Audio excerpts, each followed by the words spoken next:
Oh man. My heart really goes out to obese kids, not just because I personalize so much, but I think the only victims in our culture are children.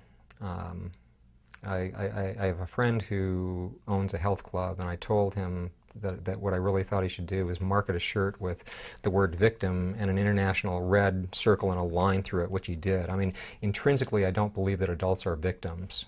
Very few of us are victims, but kids are victims. They're very much dependent on what their parents tell them, what their teachers tell them, and what their parents feed them.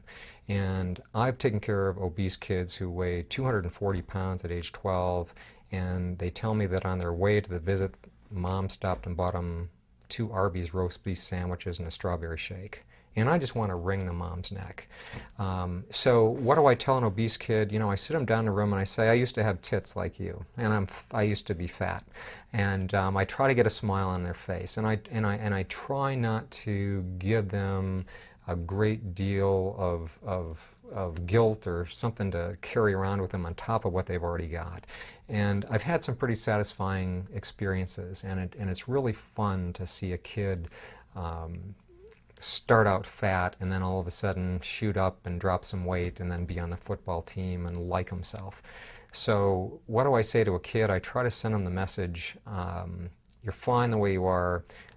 Life's going to be more fun if you weren't this way, and try to keep in contact with them until we get them out of that horrible period where everybody's making fun of them, where they hate themselves. I distinctly remember those days of being a fat kid, not being able to run with everyone else. And I dreaded the shirts and skin games, especially if I was a skin and had to take off my shirt, because I literally had breasts. It was terribly humiliating. And it dawned on me at about the age 13 that I didn't need to put 4 pats of butter on my baked potato. It dawned on me on Thanksgiving somehow that I didn't need to eat the skin off the turkey, and I didn't need to pour gravy on that. Or I didn't need to eat the fat off the steak in the Midwest where I grew up, which was something we all love to do. And little by little, I started to get taller, and I started to work out, and I took up running, and I thought, gee, this is kind of fun. I kind of like not being a fat kid. I kind of like not getting beaten up on my way home from school. Gee, girls are paying attention to me. That's a new one. So when people look at me and they say, it's easy for you to talk about weight loss because you've never had the problem, you're an athlete, I say to them, au contraire, I know very much what it's like, and I can take myself back to those days in a heartbeat and remember just how frustrating it was to be fat, to not feel good inside my skin. And so what I'm saying to people is that you can definitely get there.